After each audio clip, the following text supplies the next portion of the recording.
Hello and welcome back to episode 2 of the breakdown series thing I haven't thought of a name of and should have thought of a name of before I pressed the record button, but we're going live now, pal.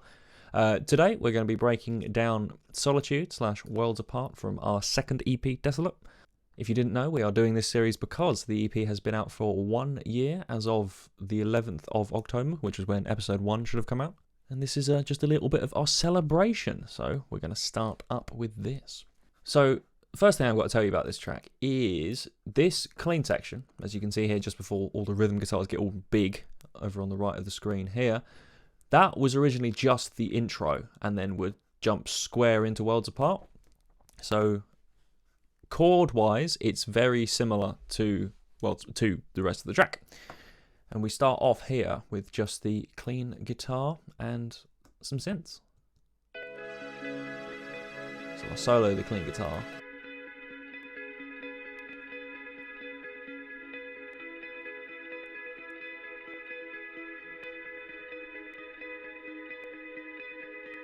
Now, surprisingly enough, I believe we were using Louie's guitar, which is an Ibanez Iron label with active EMG pickups in it, to get this clean tone. This is then going in again into the Line 6 Helix native plugin and with the special source cabinet. If you would like more information on that, go back and watch episode 1. I chat a little bit about that at the start when we're talking about guitar tones. And then the synths we have here are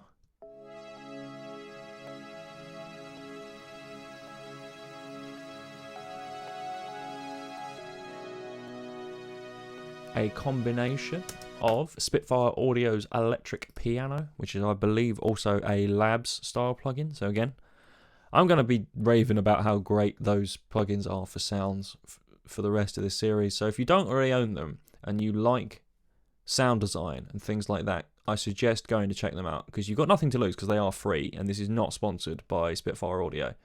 Although, if they'd like to sponsor me, hit me up. So it's a mixture of their electric piano sound and then their synth pads 1, 2, and 3. The synth pads are there just to perform that pad. But when I was putting the sound together, I felt like it didn't have any attack. So that's where I blended the electric piano in. And the electric piano is very low sustain on it. I think it's just... yeah, there's no sustain. It's just reverb to blend it in with the synth pads. This is the first instance of Tom's fantastic clean vocal on this track. Lost 1,000 years apart from you. Mountains crumble and fall, and still I'm no closer to you. So if any of you are wondering about microphones, we recorded this with the industry standard SM7B microphone. So Tom sounds quite good with a dynamic microphone, just the way his voice works. Like if it's good enough for Michael Jackson, it's good enough for most people. And as you can hear, there is a lot of delay, stereo delay, and big stereo reverb on this to really fill out that sound, because otherwise it does end up sounding quite flat. So I take the vocal out.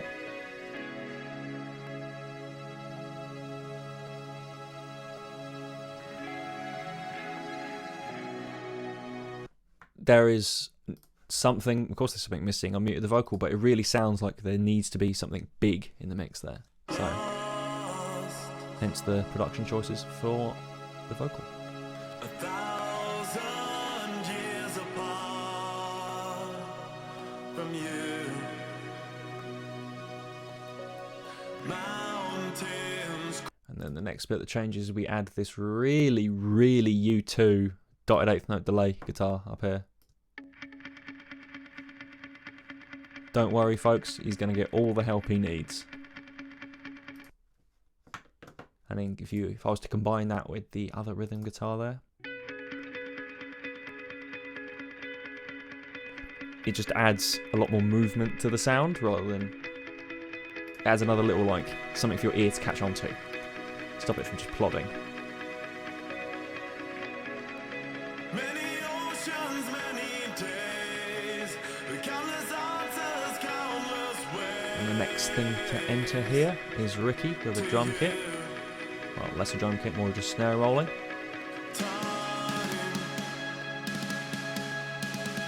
With some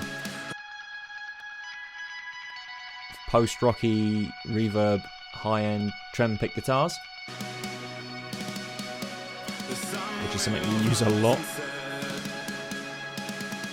The synths have been constantly the same thing this whole time.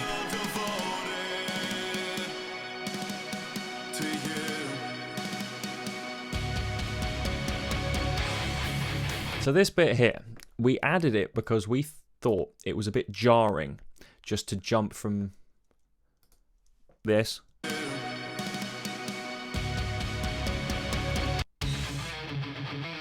we thought that was a bit jarring, so we decided to have this kind of whole elongated build up heavy section to just kind of introduce the idea of having distorted guitars into it.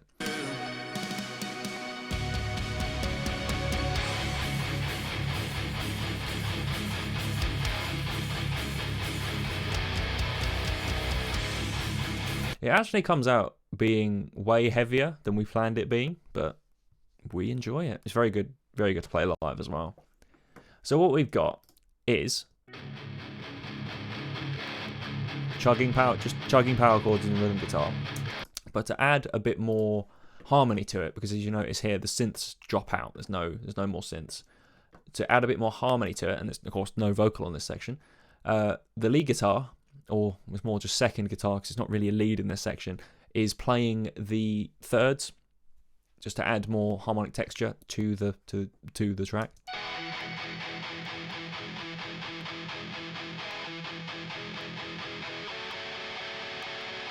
And I very much like that dissonant bit there. So if you put them together, it sounds like one guitar. Like, you could feasibly play that on one guitar, but it'd be a very inconsistent span. You'd have to bar over the second fret and then reach up and play. I can't even do it in the air, never mind on a guitar. So it'd be very inconsistent to track live. So what we did is we split the parts up, and when we play it live, we split the parts up.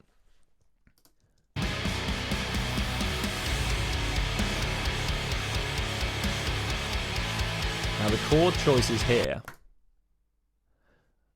keep that in your mind, because they appear somewhere else, and that is intentional.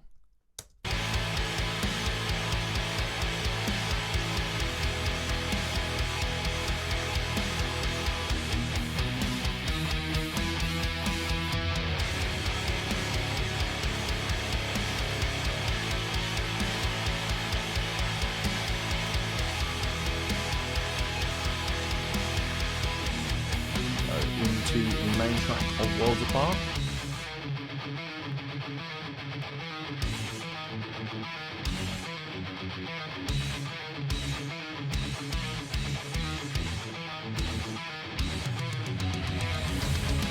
Now, slightly unusually for us, a lot of this song was actually written in rehearsal. We don't normally write in rehearsal. What we do is we all write independently at home. Me and John have home recording setups, and Louie records mostly just into voice notes, or his memory's quite good, so he'll just remember things, and then when we get together at one of our houses to do some writing and recording, he'll bring stuff up then.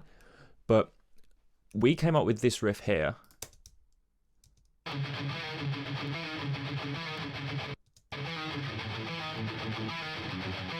In the rehearsal studio, and a lot of the rest of the song came quite naturally after that, because that's very much a verse riff, and it's got that kind of that triplet feel. So it gave Ricky a bit of a go ahead to go kind of modernise Nico McBrain on it. Lots of ride cymbal, except Nico doesn't use double kick, but you know.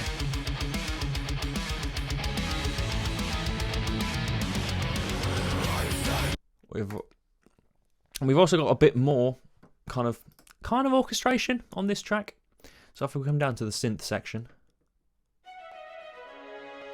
this is all string. There's no synth pad in there, But again, VST strings. Haven't got the budget to hire actual string players yet.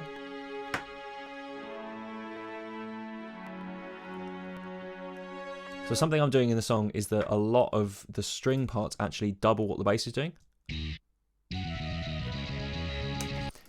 Because I actually wrote a lot of the bass parts prior to writing strings. Normally I'm the other way around. I will get like a really crap like demo bass stuff, get everyone else in, record, demo, all that, and then I'll work on my bass parts. But because we did it in the rehearsal room, the bass part actually came first and really influenced my choices in the string pads and things. So, what the strings are mostly doing here is just outlining the chord harmony, because the riff isn't playing much other than just third, like that third. So the lead guitar part here, as it comes into the verse, is very important in this bit, because the rhythm guitar is basically just playing the root note, chugging the root note, because that was written after the bass part.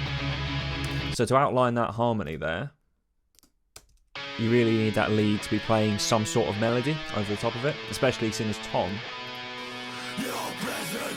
is not doing singing vocals at that point, so not outlining any kind of harmonic information.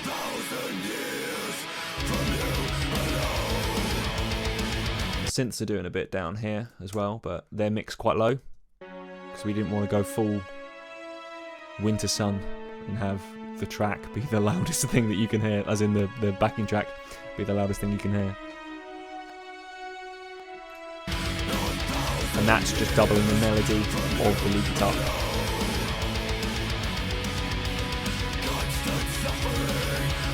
Coming out of the verse, we'll go back into that riff again, but this time with an added lead melody.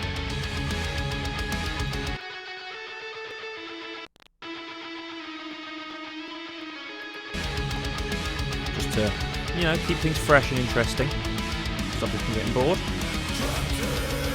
Into another verse there. As you can see, every time you see one of these spikes here in the big megaphone track, that is when there's a section change with some sort of riser or explosion sound.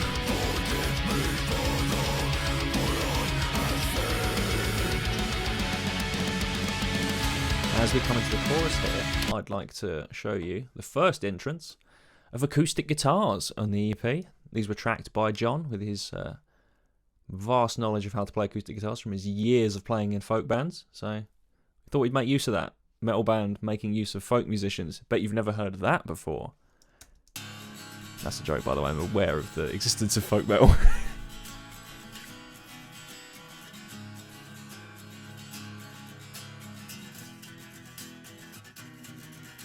So what John's doing there is, if we listen to the rhythm guitar as well, he's accentuating what the chords are. So he's more or less playing the same chord. I think he might be changing position in a couple of them, but not substantially. Because when you have that much distortion on guitars, the information can get a bit mushy, as in the harmonic information can get a bit mushy. Whereas adding a very clean acoustic guitar, because acoustic guitar is almost always clean, it reinforces what's going on harmonically there, which gives a very, very, very strong bass for this fantastic vocal performance from Tom here. Again, as you can hear there, that is 4, maybe 5 takes of Tom singing the main melody and then a lower octave. I don't think it's a lower octave, it might just be a lower harmony rather than a lower octave, but you know what I mean. On the second repeat, he adds a high harmony there, just to keep everyone interested, make their ears go, ooh, what was that? I better listen to it again. So that is 3 tracks of Tom doubled, at least 3 tracks of Tom doubled. So that's 6 there. So the first one's 4, second one's 6. That's a lot of vocal. Waiting for a life to start. And then otherwise, everything's pretty solid here. So I'm pretty sure Louie hates the fact that he wrote this lead part because it's a lot of string skipping. And he does play it very, very well, but he has to concentrate so hard. If you watch our live at home video for this song, you can tell, if you look into his eyes, you can see how hard he's having to concentrate to nail this.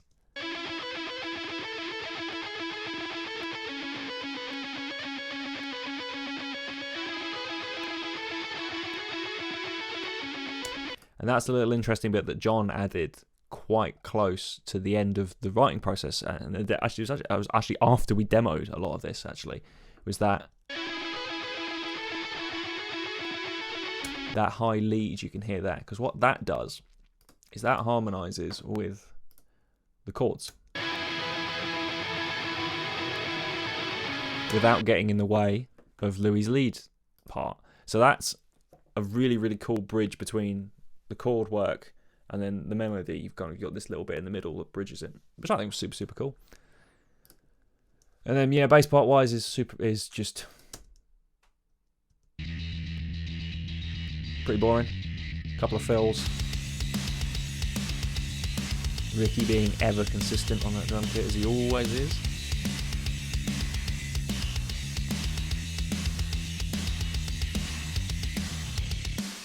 Then we go into a little kind of breakdown-ish section. Interestingly enough, this was when we wrote it intended to have vocal, and then we just kind of never got round to putting some on there, and then it stayed and seems to work without vocal.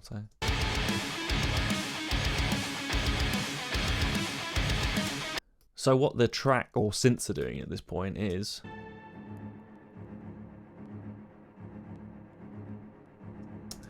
you got like staccato, low strings there, mixed quite low,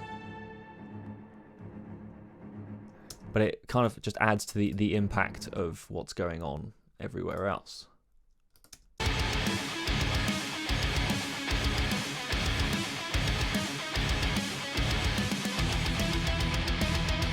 With this lead basically just outlining the harmony,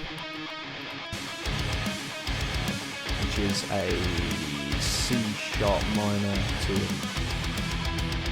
an E major to an E flat minor, I believe. We go into this section here where it is a C sharp major to an A major to an E major, and a lot of major chords in this song actually. And I decided to add this kind of flurry of notes on the bass when it goes to the A and the E.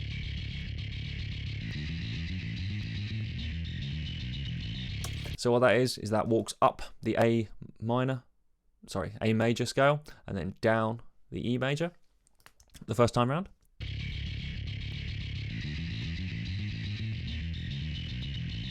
And then the second time round, it walks up both of them. It walks up both of them, landing on that octave of the E, and then jumps back down, resolves down to that C sharp to get us back into the chorus. Now, I didn't think that kind of cut enough when we demoed it, so what I did was I doubled it with some track. So what you've got there is a very, very staccato piano. There's no sustain pedal on that at all. And some strings. I think they're actually legato strings as opposed to staccato strings, so it adds just a bit more of a blend rather than having it all jump straight out at you.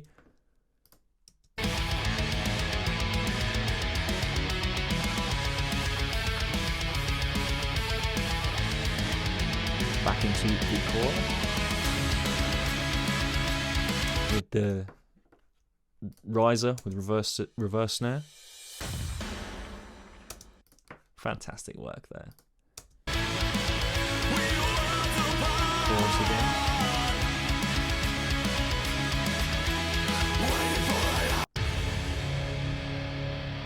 Then we come into the bridge, which is very interesting. Let's go into this here.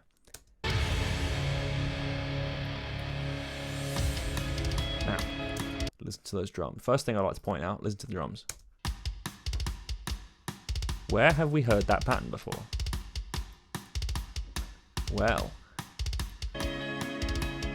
It was right here. See? Callbacks. We're basically a prog band. So, the kick pattern there is the snare pattern from the bit in Solitude. And it's the same chord progression, I believe, as Solitude in the guitars. It's not the same picking pattern or anything, but it's the same chord progression, which is a C sharp minor to a B minor, I believe.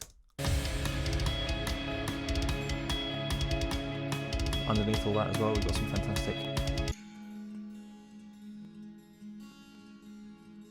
just chilled out acoustic, finger picked acoustic there, which really fills out the sound. And then, in addition to all of that, we have just some string pad going on here. I think it just sits on that C sharp for most of it. Yeah, sits on the C sharp, and it adds a little bit of a earwormy melody, just keep you interested.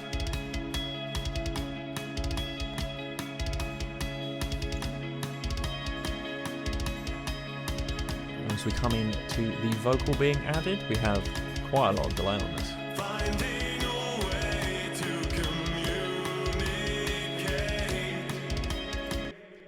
So if we listen to that soloed, Finding a way to communicate. sounds almost robotic in places, the effects on that. On this path there is no escape.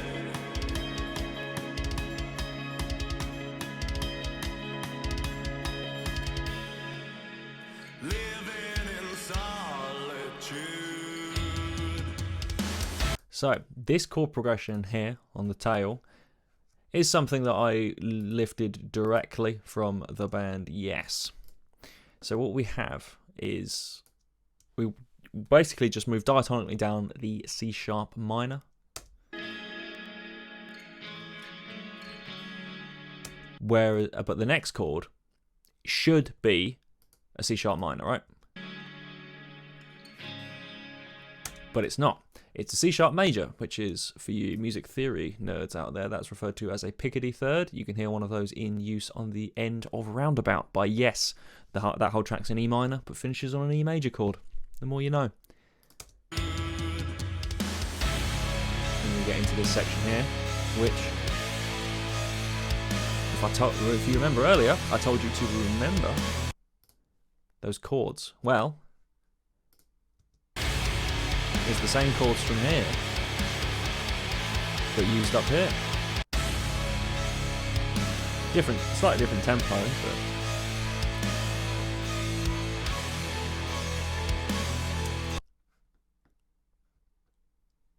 and I got really carried away down here in the orchestration and synth section. As you might be able to hear, there is the presence of French horn. I just could not resist putting French horn in this.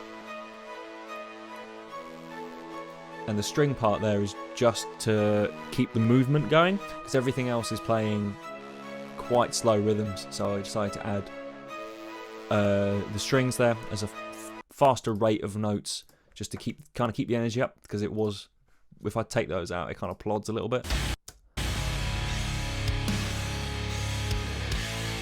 It sounds quite empty. Whereas if I bring the track back in, you can hear it just kind of keeps interest a little bit more.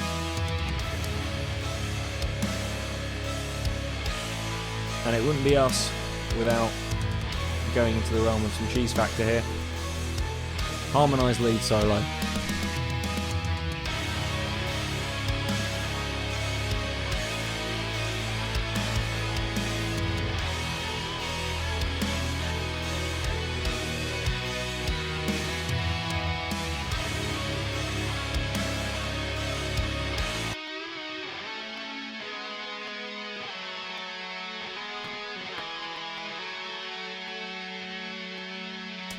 Because we really, really love Silosis. And then we are back to the intro again, with the stabs Big fan of these stabs, actually. I can't remember when we came up with it and tried them in, but you know, really add to it, I think. Back to that false verse with no vocal, and then into that double chorus. Again, it's a great chorus. People got to hear it more times.